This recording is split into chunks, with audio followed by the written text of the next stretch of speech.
Burya hafi ya buri muntu cyangwa se n'uwavuga ko ari buri muntu wese ntiyaba yibeshye. Buri muntu wese atekereza ko gukira cyangwa se gutera imbere, kugera ku bukungu ari inzozi yifuza kugeraho mu buzima, ndetse ugasanga abenshi barabiharanira banyuze bitandukanye, bwiza cyangwa se bubi, bushobora kubashyira mu mategeko, bakaba bashobora gufungwa cyangwa se bakanyura mu buryo bwiza bwemewe n'amategeko. Muri kino kiganiro turakubwira ku bintu bigera kuri 15 ukwiye kwigira ku bakire.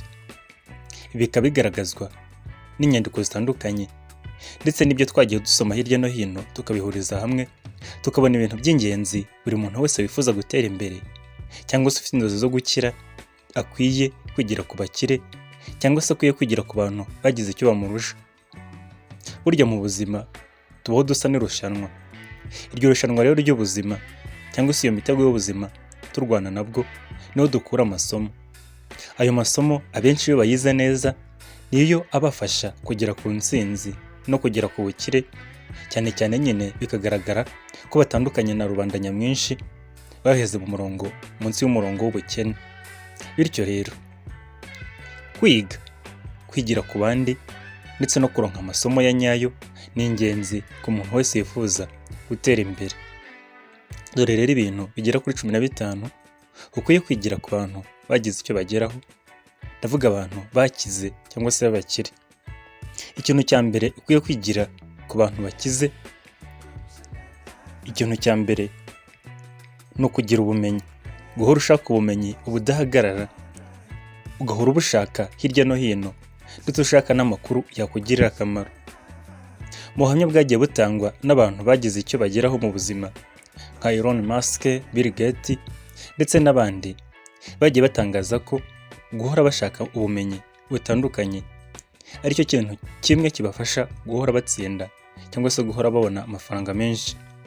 Cyane cyane ubumenyi babushaka hirya no hino mu bitabo, bagasoma ibinyamakuru cyane cyane bivuga ku bukungu, ishoramari n'ibindi.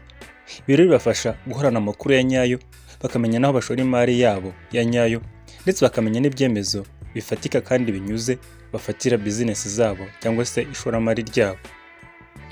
Uko ubona amakuru menshi biguha umwanya mwiza wo gufata imyanzuro n'ibyemezo bishingiye ku bintu bifatika, facts, aho kubishingira ku marangamutima n'uburyo ubona ibintu ariko bitajyanye n'igihe nyine tugezemo.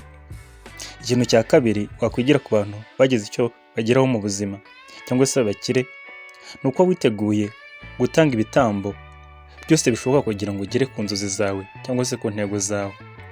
Burya usanga kenshi kugira ngo ugere ku kintu no kugira icyo utakaza, ushobora kubura umwanya wawe cyangwa se gukoresha ingufu.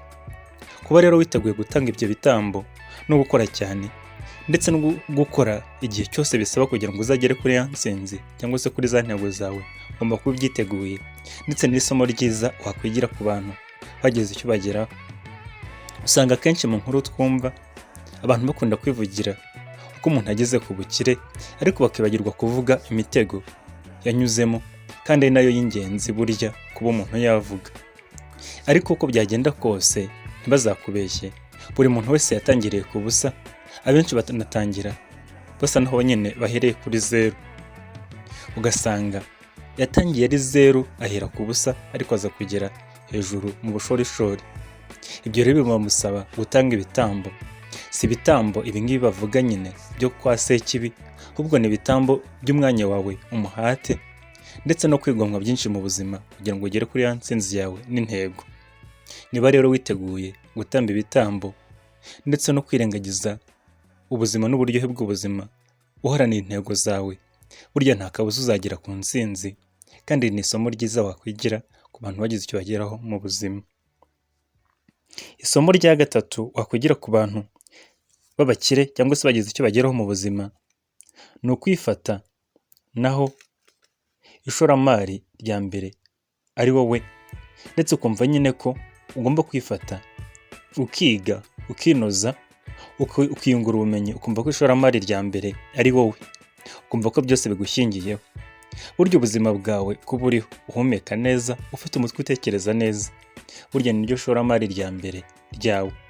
ndetse burya uhereye kuri icyo kintu cyo cyonyine cyo kuba uriho kandi utekereza neza ushobora kugera kuri byinshi, kuko twabonye ingero z'abantu benshi bahereye ku busa bitewe no gusa bari bafite ibitekerezo bizima bakagera ku iterambere rirambye. Iyi ngingo ya gatatu rero cyangwa isomo rya gatatu wakwigira ku bukire ni uko wumva ko nyine ari wowe gishoro cya mbere kurusha ibindi byose, naho ibindi bikaza byuzuriza, ariko ari uko ufite ubuzima bwiza n'intekerezo nzima. Isomo rya kane wakwigira ku bakire ni uko utava ku izima no kudacika intege mu gihe ibintu bigenze nabi. Burya bavuga ko gutsindwa ari amahirwe meza yo kongera gutangira, ariko burya gutsindwa abantu benshi babifata nk'aho nyine bananiwe. Iyo rero unaniwe watsinzwe burya nibwo butsinzwe neza. Iyo rero burya ntugafate gutsinda no gutsindwa nk'ibintu binyuranye. Burya gutsindwa bibanziriza gutsinda. Iyo rero burya wakoze ugatsindwa ni uko uba wagerageje, ntugacike intege, ahubwo buryo uzigira kuri kwa gutsindwa kwawe, hanyuma rero utangire utegure intsinzi. Burya gutsindwa burya bikoye kugusigira amasomo, kandi ntugafata gutsindwa nk'aho nyine uba wananiwe burundu, ahubwo ujye ugerageza ushake izindi nzira, ariko ntuve ku izima. Ubu mu buhamya bwagiye butangwa n'abantu b'abakire bageze kuri byinshi mu buzima, bagiye bagaragaza ko burya gucika intege ariko gutsindwa kwa mbere, ndetse banagaragaza ko gukora utava ku izima uko byagenda kose ari byo bigeza ku ntsinzi. Kandi bavuga ko burya igihe cyose byasaba ukwiye kugitanga, kuko usanga ya ntsinzi waharaniye iruta kure wa mubabaro wagize muri kwa gutsindwa no muri kwa gucika intege. Isomo rya gatanu wakwigira ku bantu bagize icyo bageraho mu buzima ni ukumenya ibyawe, mind your own business. Kumenya ibyawe hano ni ukwita ku byawe, ukamenya ko nyine ugomba kwiteza imbere nta wundi utegerejeho amaboko, ukamenya ko akimuhana kaza imvura ihise, kandi ukamenya ko ibyemezo uzafata ari byo bizagira ingaruka kuri wowe ndetse no kuri bizinesi zawe wifuza gutangira cyangwa izo watangiye. Burya abantu bafite amakampani baba bazi icyo bibisobanuye. Buri cyemezo cyose afashe, buri mwanzuro wose afashe, burya ugira ingaruka nziza cyangwa mbi kuri kampani ye, ndetse ukaba byanagira no ku bakozi. Ibi rero ugomba kumenya ibyawe, ukamenya uburyo ibyawe bipanga, ndetse ukazirikana ko burya ari wowe nyine wa mbere ukwiye kugenzura ibyo byose, nta wundi muntu utegerejeho ubujyanama bufatika kurusha ubwawe, cyangwa se utegerejeho andi mikoro ubundi bufasha kurusha ubwo wakwiha. Iri somo rero ryaba ari ingenzi niba wifuza kugera ku bukire ugatera intambwe nko kuri ba bantu bagize icyo bageraho mu buzima. Isomo rya gatandatu ukwiye kugira ku bakire cyangwa se abantu bagize icyo bageraho mu buzima ni investment, ishoramari. Burya biragoye kuba wakira ukorera umushahara cyangwa se ukora akantu kamwe.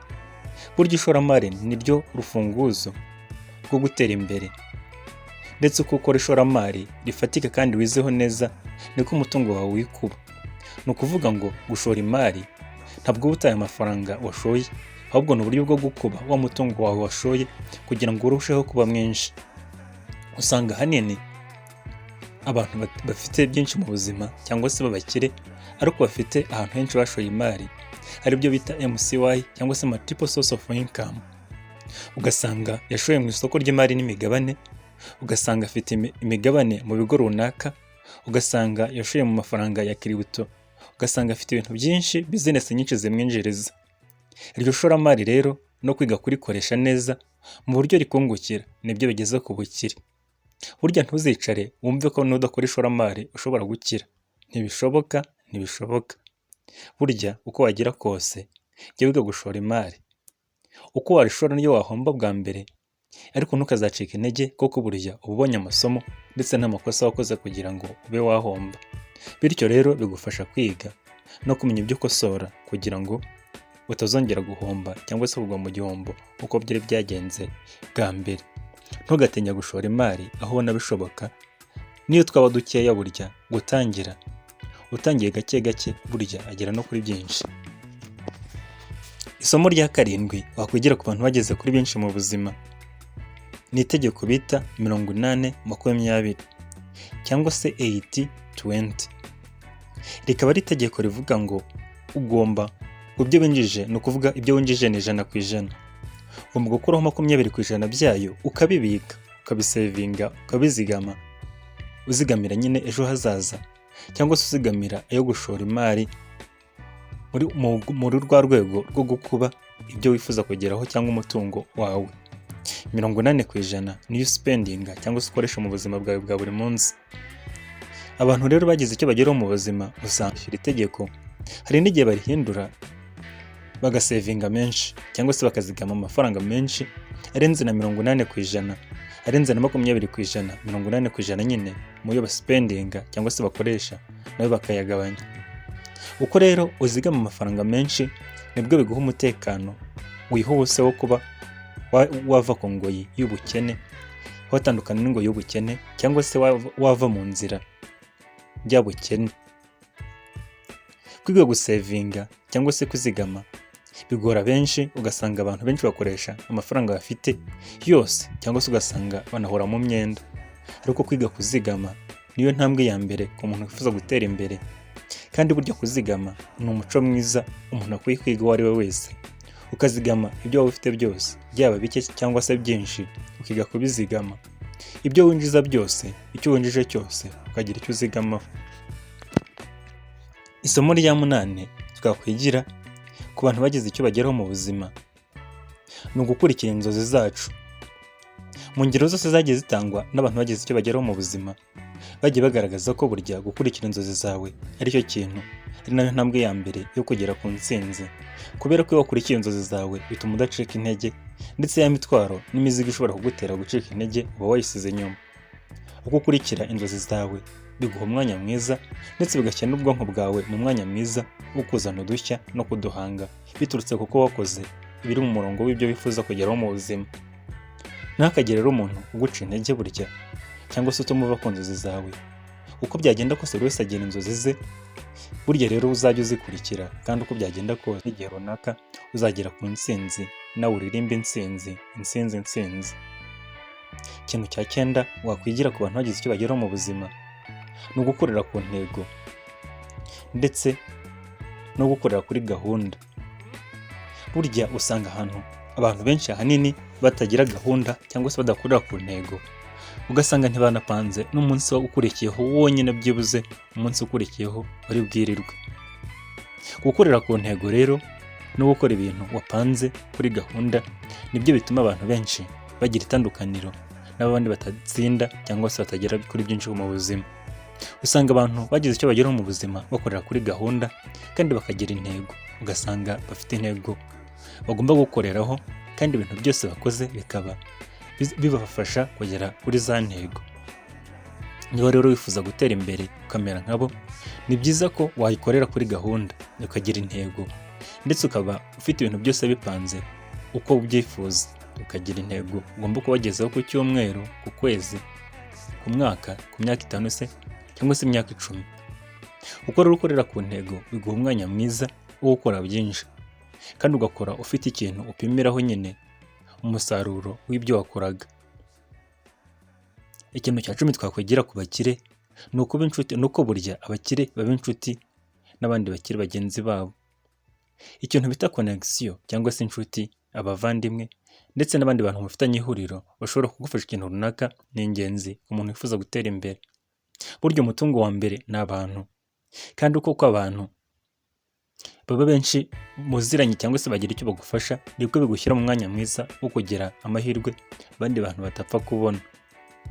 Uko amahirwe aba menshi cyangwa se abantu baba benshi bari muri network yawe, muri connection yawe, biguha umwanya mwiza wo kuba ushobora gukira no kubona byinshi abandi bantu batabona, biturutse ku kuba hari abantu baguha ayo makuru. Ikintu cya 11 twakwigira ku bakire cyangwa se abandi bantu bagize icyo bageraho mu buzima ni ugusoma no gukunda gusoma. Mu buhamya bwagiye butangwa n'abahanga batandukanye, ndetse banatangwa n'abakire batandukanye, bagiye bagaragaza ko gusoma ari ingenzi, kandi ari bimwe mu bintu byatumye bagera ku ntsinzi zabo. Gusoma burya mu bitabo habashamo ubumenyi bwose ushobora kwifuza. Haba hanarimo ubumenyi buvuga ku bibazo ushobora guhura nabyo. Ibyo bibazo nyine abantu babyanditse bakaba barahuye nabyo, bakaba bananditsemo uburyo babikemuye. Ibyo wifuza kumenya buryo ushobora kubisanga mu bitabo, ndetse burya ukaba wabikoresha ku nyungu zawe biturutse nyine ku kuba waronse bwa bumenyi ku gihe. Ahanini usanga n'ibitabo byinshi ubu ngubu ushobora kubibona hirya no hino nko kuri interineti utanabiguze ukaba wabisomera ubuntu, ariko abantu benshi burya ntabwo bakunda gusoma, ahubwo bigira ku mbuga nkoranyambaga. Burya rero ibyo bikwambura umwanya mwiza n'amahirwe yo kuba watera imbere, kubera ko burya si umuco w'abantu. Kudasoma si umuco w'abantu bateye imbere cyangwa se bifuza gutera imbere. Isomo rya kabiri twakwigira ku bantu bagize icyo bageraho mu buzima ni ukwiga kubyaza amahirwe ibidukikije cyangwa ibituri hafi. Burya kubyaza amahirwe ibyo ubona cyangwa se ibyo uhura nabyo ni ingenzi ku muntu wifuza gutera imbere. Uko wiga kubyaza amahirwe utuntu duto duto tukwegereye, bya bindi binini ushobora kubibyaza amahirwe ndetse n'ubukire abandi bantu batabonaga. Ibyo rero bigushyira mu mwanya mwiza wo kuba wakira wanatera imbere, kubera ko ugaragaza itandukaniro na rubanda nyamwinshi. Abantu burya bageze ku bukire ni uko burya baba bafite ikintu bizeho nyine, kandi rero icyo kintu akaba ari cyo bagenda bakuza. Icyo kintu rero kikaba ari ukubyaza amahirwe yose babonye cyangwa se opportunity yose babonye bakaba bayikubitirana, bakaba babibyaza amahirwe. Ikintu cya 13 twakwigira ku bantu bagize icyo bageraho mu buzima cyangwa se bageze ku bukire ni icyitwa self discipline. Self discipline ni uburyo bw'imyigenzurire bwo kugenzura imyitwarire yawe, ukayigenzura ku buryo bukorohereza kugera kuri ya ntsinzi. Kwirinda gukora ibintu bituma nyine utagera ku nzozi zawe, cyane cyane ugasanga abantu benshi birinda nk'ibiyobyabwenge, gukina urusimbi n'ibindi bintu bimeze nkabyo. Ibyo bintu rero burya hari igihe ahanini abenshi bituma batagera ku nzozi zabo, cyangwa se bagahora munsi y'umurongo w'ubukene, biturutse ku kuba nyine batazi icyitwa self discipline n'uburyo bakwitwara mu buryo buborohereza kugera ku za nzozi zabo. Mu buhamya bwagiye butangwa n'abantu batandukanye, byagiye bigaragara ko burya self discipline ari intwaro ya mbere ku muntu wese wifuza gutera imbere, cyane cyane nyine kumenya kwigenzura, ukamigenzura imikorere yawe, intambwe zawe zose ukazigenzura nyine uzishanisha n'ibyo wifuza kugeraho mu buzima. Ikintu cya 14 twakwigira ku bantu b'abakire cyangwa se bagize icyo bageraho mu buzima ni ukwikuramo burya ko uri umukozi, ahubwo ukishyiramo ko uri umukoresha, kandi ko uri umukoresha w'ubuzima bwawe. Niba waba nta muntu ufite ukoresha, ahubwo ukwiye kumva nyine ko wowe ubwawe uri umukoresha wawe ubwawe, nyine ukwiye kwigenzura, ukamenya ko ari wowe ugomba kwifata in charge, ukamenya ko ibintu byose bizahera kuri wowe, kandi uko uzagenda wiha amategeko mazima ndetse n'imyanzuro mizima aribyo bizatuma ugera ku ntsinzi. Ibyo rero biguha umwanya mwiza, bigatuma uba umuyobozi cyangwa se self leadership, ukamenya kwiyobora mu buryo bwiza kandi bugufasha kugera ku ntsinzi no mu byo wifuza kugeraho. Iyo rero burya utazi kwiyobora neza, bituma utana, ntumenye inzira ukwiye kunyuramo kugira ngo ugere ku nzozi zawe cyangwa se ugere ku cyo wifuza kugeraho mu buzima. Ikintu cya 15 ukwiye kwigira ku bakire niba wifuza gutera imbere ni time management. Kumenya gukoresha igihe cyawe neza. Buri gihe bavuga ko ari amafaranga, kandi igihe burya ni byose. Ibintu byose bikorwa mu gihe. Burya niyo mpamvu ari byiza gukoresha igihe cyawe neza, ukagira gahunda ugomba gukoreshamo cya gihe cyawe. Abantu benshi burya babaho batazi gukoresha igihe cyabo neza nk'uko abantu bakire bagikoresha. Kugitakaza rero burya igihe cyatakaye ntikigaruka, niyo mpamvu nyine ubuhombye by'iteka ryose. Jya rero wiga gukoresha igihe cyawe neza nk'uko abantu bakire babigenza. Wakora subscribe kuri Kanguka Rwanda, ibiganiro byacu bihoraho. Wanakwibuka gukora share ugayisangiza inkuru abandi niba wumva ifite icyo yabamarira cyangwa se yabigisha.